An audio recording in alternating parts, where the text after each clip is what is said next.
today I'm going to be talking about women's health through different life stages. And I was actually thinking to myself while I was putting this together that usually when we put presentations together, we're always thinking about the best case scenario. We're not assuming people are going to be sick. We don't assume people are going to have problems along the way. We just put it together thinking that when you reach this point, this is what you should take because this is what it's going to do, right? And we often talk about the modern day dietary lifestyle gaps, you know, how food has changed, how food has really changed, right? How food has changed and how difficult it is now just to access even something that was pretty much simple if you think about back in the day. And also the other thing that's also changed is how people are getting sick with particular types of diseases. I'll make an example. In my kind of work, I often deal with people who want solutions to their problems. They're reacting. They're not being preventative, right? So the person is already sick with something, and now we need to come up with this strategy to try to help them. And the best case scenario is to prevent than to react. So this women's health talk really is more talking about, we're not really reacting, we're preventing here. So those that are facing in the ideal world, so they don't have any other chronic diseases or they don't have any other issues wrong with them, they would be probably taking these products. But obviously, these products work and they're based in whole food, but we'll talk a little bit about them. So the first place I wanted to start is to talk a little bit about how women's needs are unique. Obviously, if you think about yourself from when you were younger, you went through very different stages until now. Like now you've got obviously very different nutritional needs. And as our bodies change, we've got hormonal changes that happen, right? Then you'll hit a different life stage and then you may start your menstruation, puberty, adolescence, that kind of thing. And then you'll get into your reproductive years. And as you move through those particular life stages, as a woman, well, I am a woman, so as a woman, there'll be different things that my body will demand.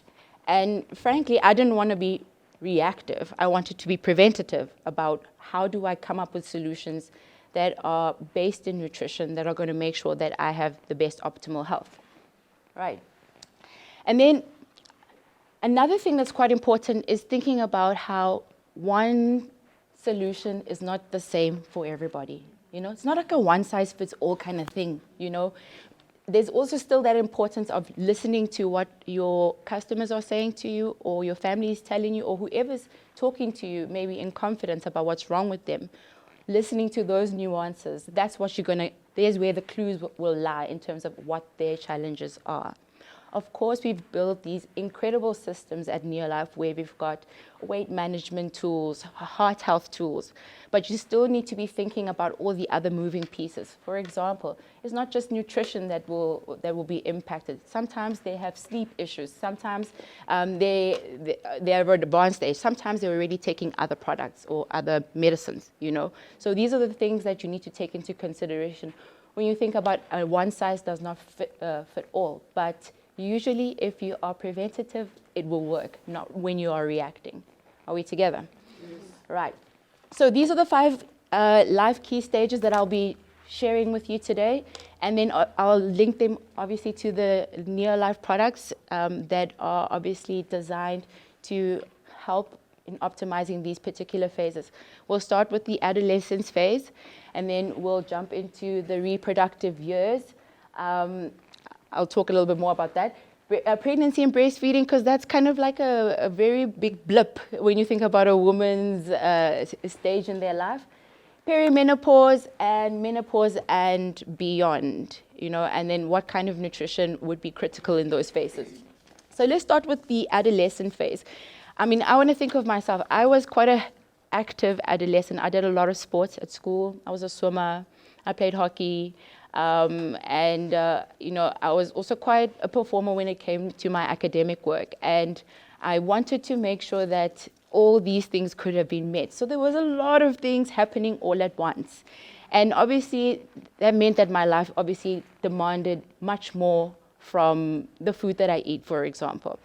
And it's also a rapid growth phase. They talk about your adolescent phase is the phase where you're building or laying down the most bone mass. So this is where your bones are actually becoming really, really strong. And this would mean that your nutritional requirements will be really high. But here's the kicker for the adolescents. The iron requirement for an adolescent teenage girl is double than what it is for like an adult man. So let's say for an adult man, they need to have 18 milligrams, just double that for a teenage girl. Because there's this onset of menstruation that they're going to go through. So their iron's going to take a knock. So you're thinking about all the things that are going to start happening or changing.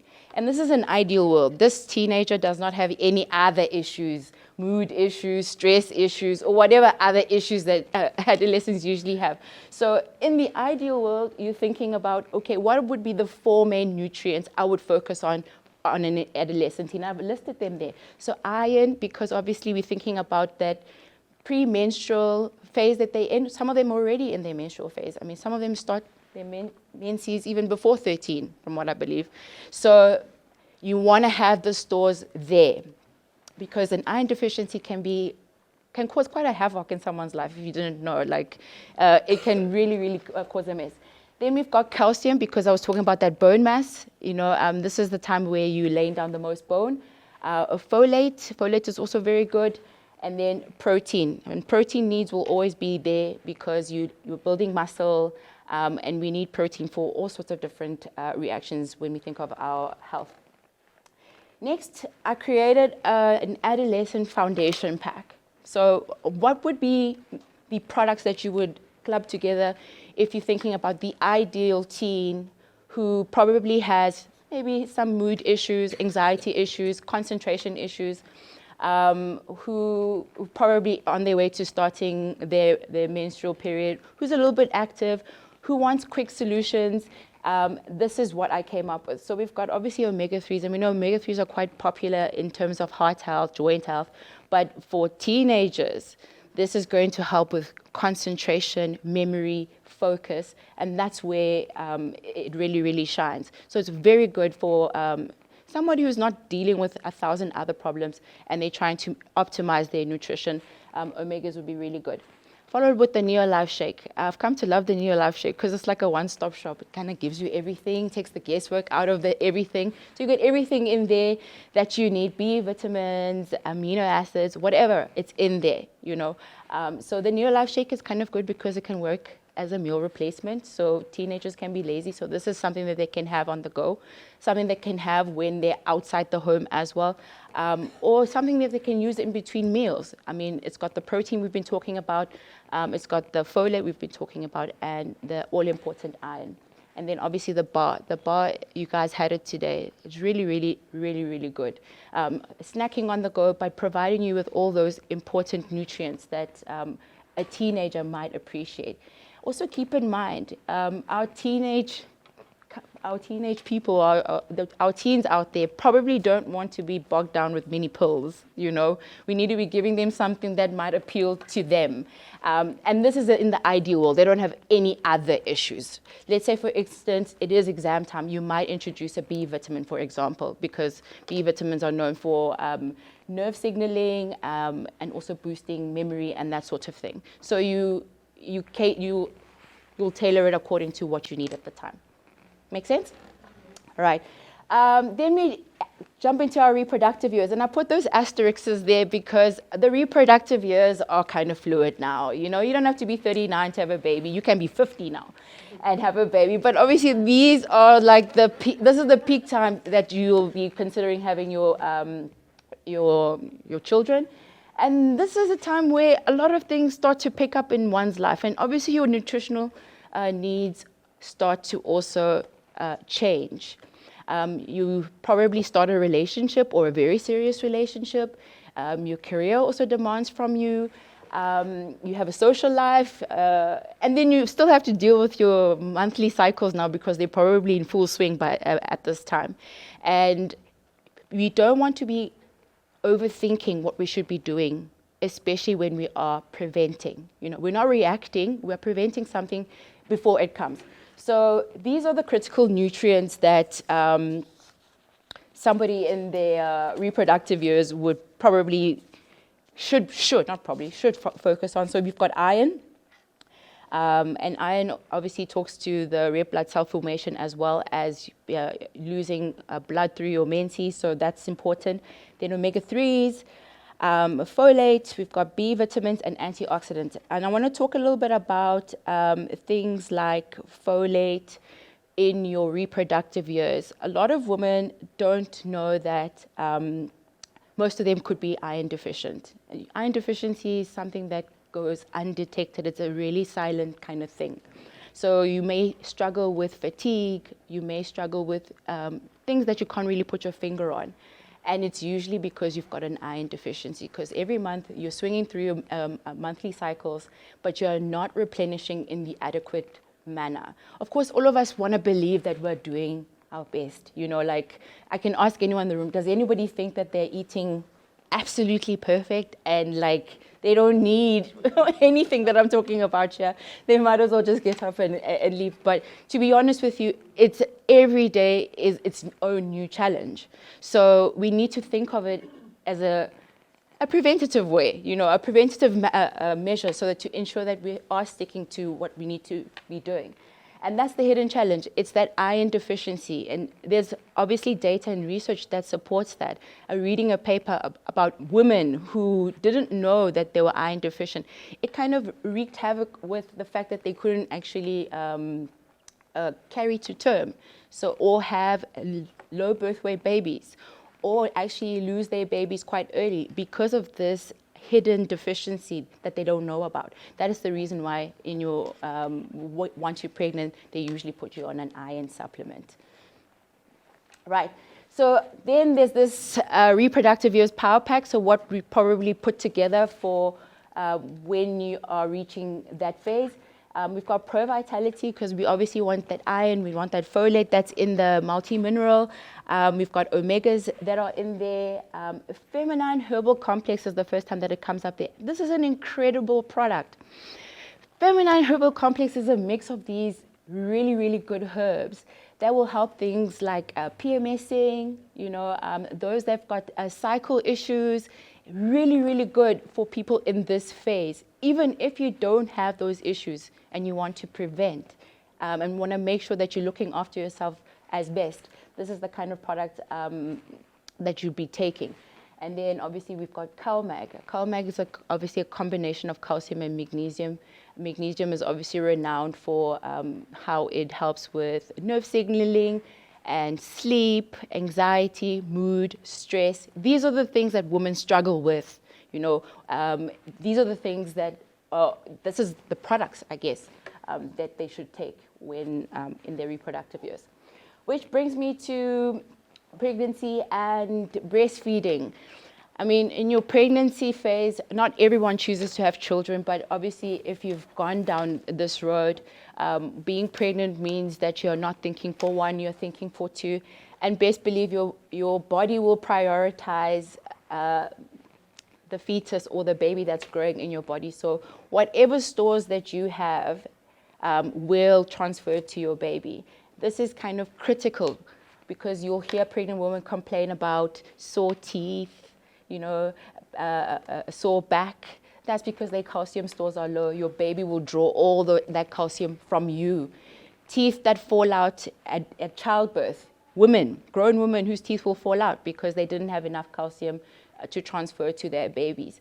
So these are the kind of things that would be increased in requirements in terms of once you're pregnant, what would be the key things you would focus on? Of course, you do many other things, but the key focus there would be iron. We talked about iron because of red blood cell formation. Then you need DHA, which is part of the omegas for healthy brain development between you and your child. Then folate. Folate actually prevents what they call neural tube defects. Neural tube defects are defects that happen to a baby because you've got a folate deficiency.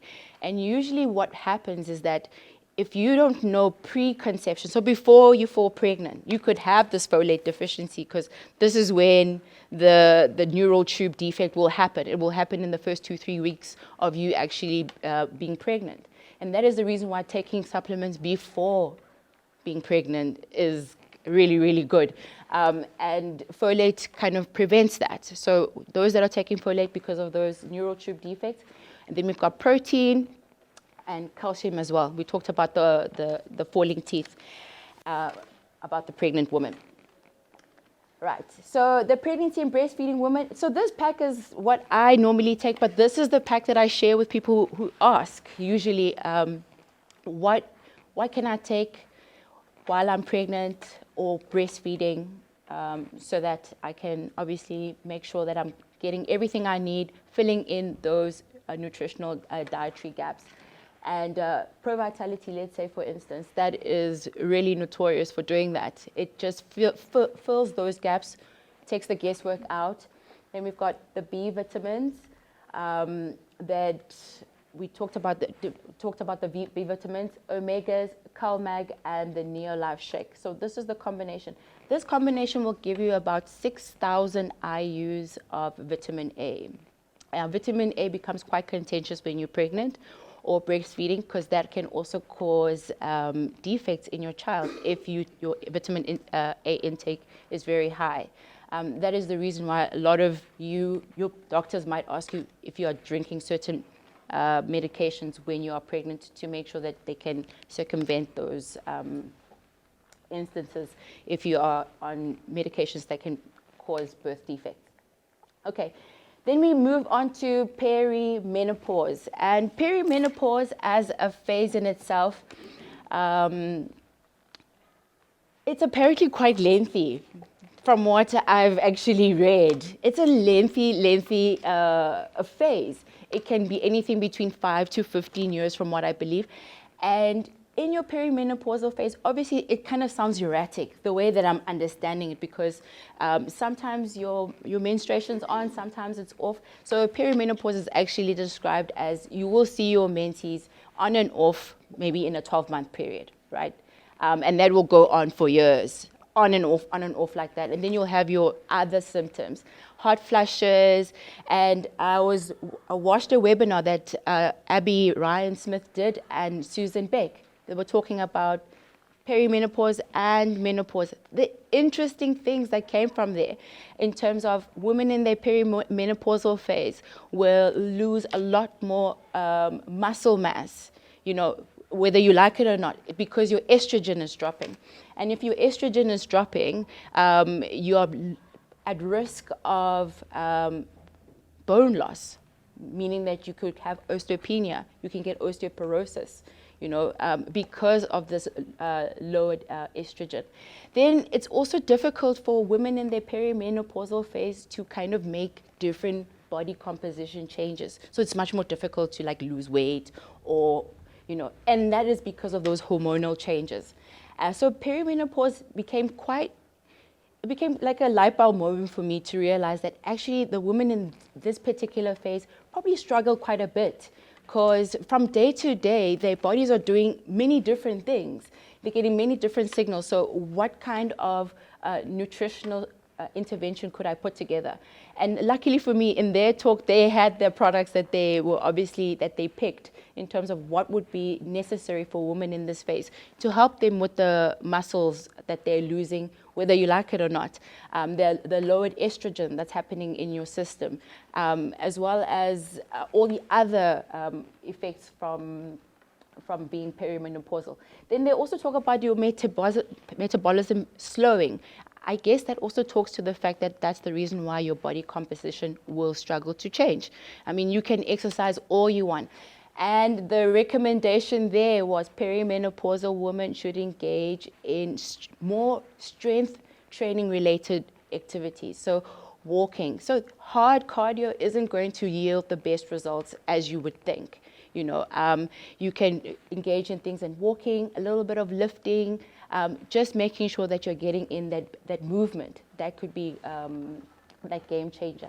sleep quality decreases when you're perimenopausal. So I think if you think about the products that we have, and I'm just going to jump onto that in the next slide, but the most key nutritional adjustments they talked about is getting calcium and vitamin D, because your calcium will struggle to be absorbed because of the estrogen.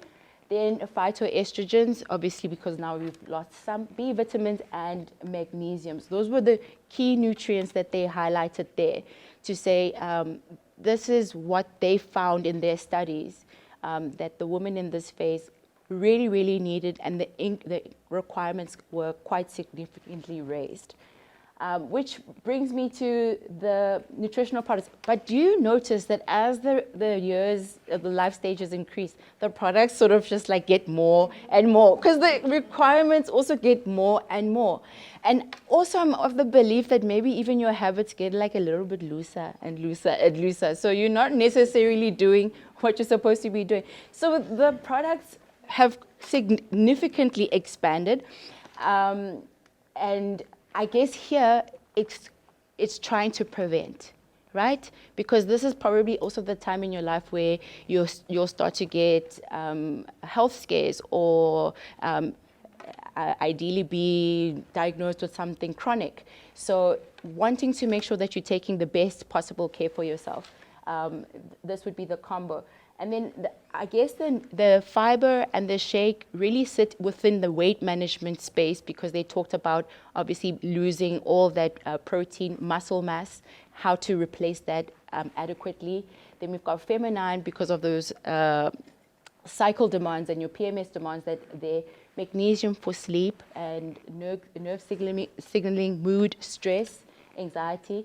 Then we've got Pro Vitality for the ultimate nutritional gaps, and then CalMag, they love it for sleep. People drink that for sleep. Then Botanical Balance to work on balancing your insulin resistance, because as you get older, even your system gets older. So you're not going to be able to do all the reactions in your body as it requires as you were. So it is important to sort of plug into those particular gaps.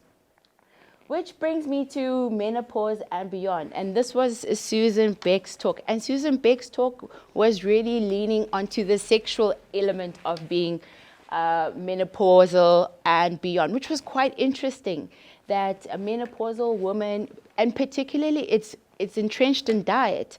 As your diet changes, your nether regions will also change, you see. But what she mentioned more prominently in her talk is the prevalence of obesity. But that makes sense because it would probably lend itself from the perimenopausal phase, when you couldn't lose the weight initially, and then you jump into the menopause phase with that already extra weight. And then cardiovascular disease along with osteoporosis. Osteoporosis is linked to the fact that your estrogen levels would have started to lower. Your estrogen levels can actually start to lower from the age of 45. So it's actually quite a very, very serious thing, but people don't really internalize it until something happens to them, you see. But this is the things that we're trying to prevent. And the critical nutrients that were mentioned there are iron, calcium, vitamin D, omegas, protein, and antioxidants. But I like to look at this phase as the opportunity phase, because here, you probably have the most time to start making the changes that matter, right? Where you can think kind of deeply about the food you're making. Unlike when you were running around your job, your kids, when you have 1,000 things on your plate. Here, probably you have a lot more time to think a little bit more intuitively about the meals you're preparing, and taking better care of yourself. Maybe that's when the existential crisis hits, that, oh yeah, maybe I'm on my way to die. So you probably think better about your health. This is probably where the health kind of, yeah, I mean, I think so. I'm just trying to put myself in that position, like, hey, I wanna look good when I get to the end. So how do I make sure I can do that? So I like to think of it as the opportunity phase. And also here, there's quite a bit of products, but then it struck me as, okay, this is great because it means that I don't have to really focus on standing at the stove very long making these elaborate meals. Perhaps I can make one elaborate meal and then I could have all these other things in between to make sure that I'm plugging those gaps quite adequately. But then it also got me thinking, I mean, I can have a vegan D. I mean, vegan D is kind of great if you think about all its known benefits and how even modern studies are showing us those that are taking vitamin D supplements and how it's also great for the microbiome. The fad now is the microbiome. So if you can talk about the microbiome and understand what it is kind of helpful. I could touch on that a little bit after when I'm done. Then botanical balance, because usually you'll struggle with insulin resistance, and this is obviously just like in an ideal world. You don't have any other chronics lingering over. So taking something that's preventative is kind of good. Magnesium, the sleep, feminine. Full motion for joints. I mean, your joints won't be the same as they were when you were 16. You probably need something that's going to help with your joints. And then a vitamin B complex. Which brings me to the universal principles, because I wanted to tie it all together, because they all kind of seem a little bit like, do this here, do this here, do this here. But in essence, the message I'm trying to communicate there is, first, quality. I mean, when we talk about Neolife, we're kind of synonymous with quality products. And quality matters, and if people care about what they're going to put in their mouths, right? And what they're going to drink, and what impact it's going to have on them. So this is where we obviously thrive. Then timing affects absorption. So sometimes we may not give the explanations in full, and I guess we're also guilty of that. Say to take with meals, when, how, before, after, whatever. So timing is kind of important when these supplements are taken. Like your fat-soluble supplements are very good with meals. You know, fat-soluble supplements are your vitamins A, D, E, and K. Any supplement that has those particular nutrients. A, D, E, and K. Fat-soluble nutrients are very good with meals. And then the one-size-fits-all kind of thing, trying to get everybody to be on the same thing. Of course, we at Neolife talk about cellular nutrition, and that's the foundation. It's not mentioned here because obviously we know that the cells, that's where it starts. When you have a healthy cell, it's now ready to be able to take in nutrients and push out toxins, right? And then consistency beats perfection. That's the business of supplements. You need to be consistent for you to see them that they work. You know, you can't now chop and change 2 weeks later. It didn't work for me. I still couldn't sleep, so I've dropped this one and I'm taking this one. So it's important to also get that message across, that being consistent with the supplements and also your diet. It's not the magic bullet, you know, your diet kind of matters, and all the other lifestyle factors, like how much movement these people do and what life stage they're in. These hormonal fluctuations actually make a difference. And then prevention. I've been talking about that, and I think that's been my theme from the beginning, that we shouldn't be reacting, we should be preventing. And if we're preventing, just think about everybody in this room. Everybody should be preventing because we don't know what's coming. And we also already know for a fact that our diets aren't as optimal as we would like to think. Of course, there are good days and there are definitely bad days. But prevention is really that's the secret. That's actually the secret. Okay, then I just shared with you some of the scientific articles that I got my information from.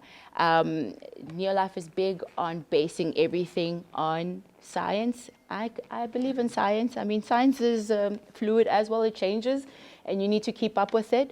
But this is where the information comes from in terms of understanding these particular life phases and the nutritional demands that they warrant. So, yeah. Which brings me to the Neolife difference. I mean, it matters to point out to you guys that we can talk about the number of products that we have in our arsenal, but what really, really makes them stand out is obviously these whole food-based formulas. That's a big thing. People may not they may take it quite lightly, but it's a very, very big thing to ensure that people understand that the products that are made here are whole food based. And then clinically proven and science-backed. Most people may not understand what that means, but it matters. That the formulations that we make have gone through some rigorous kind of testing. You know, we jump so many hoops just to get here. And we obviously take it quite lightly as to how much information has gone into making sure that the products are exactly what they say they are. Then pharmaceutical grade quality, which is kind of great. I mean, to think about what people are consuming and the kind of quality controls that we do from farm to table, that's quite important. And then sustainably sourced and environmentally responsible. I mean, we're working towards it, and even our products are working towards it to make sure that our future generations have something left. We are going to leave them behind, and we must leave them something to put their hands on. And then free from harmful additives, that's also something that's quite close to my heart, thinking about what were the things that I was drinking and putting into my system, particularly when I was pregnant before I had my child. You want to be sure about that. And then just been around the block for some time. You know, you want an OG. You don't want somebody who came yesterday and who's telling you all the buzzwords, because they will do that. It's confusing. You need to obviously focus on what's really important and shut up the noise.